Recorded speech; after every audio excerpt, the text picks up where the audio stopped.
اور محمد عربی صلی اللہ علیہ وسلم اونٹ لے کر مدینہ کی جھاڑیوں میں داخل ہو گئے۔ پیچھے قافلے والوں نے بات کی کہ یار ہم نے اتنا قیمتی اونٹ تو دے دیا، لیکن ایڈریس و پتہ بھی معلوم نہیں کیا، نام بھی نہیں پوچھا، یہ بھی نہیں پوچھا کہ کہاں رہتے ہیں۔ تو ایک کہنے لگا یار ان کے چہرے کے اندر جو حسن کے قمقمے تھے میں اسی میں کھو گیا، نام پوچھنا ہی بھول گیا۔ دوسرا بولا کہ میں تو ان کی زلفوں کا خم و پیچ اور لہک اور مہک میں کھو گیا، نام پوچھنا بھول گیا۔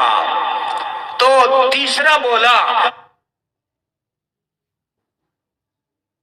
کہ یار جب اذا تکلم، جب وہ گفتگو فرماتے تھے یا تبسم فرماتے تھے، اذا ضحک او اذا تکلم یتلالع فی الجبل، کہ جب وہ بات کرتے تھے یا مسکراتے تھے دانتوں سے نور نکل کے سامنے والے پہاڑ پہ پڑتا تھا، میں تو ان بجلیوں میں کھویا رہا، نام پوچھنا بھول گیا۔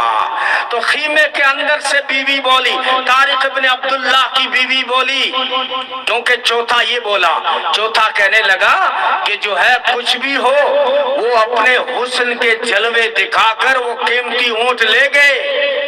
تو خیمے کے اندر سے وہ عورت بولی خبردار اگر ان کے بارے میں کی بات کی تو اگر ان کی طرف سے قیمت نہیں آئی تو میں ضامنہ بنتی ہوں اور اونٹ کی قیمت چکاتی ہوں، خبردار ان کے بارے میں کوئی بات مت کرنا۔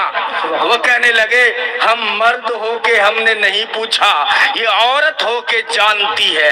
کہنے لگی جانتی میں بھی نہیں ہوں، بات صرف اتنی سی ہے یارو تم ہی بتا دو کہ جن کا چہرہ اتنا حسین ہو وہ کبھی جھوٹا ہو ہی نہیں سکتا۔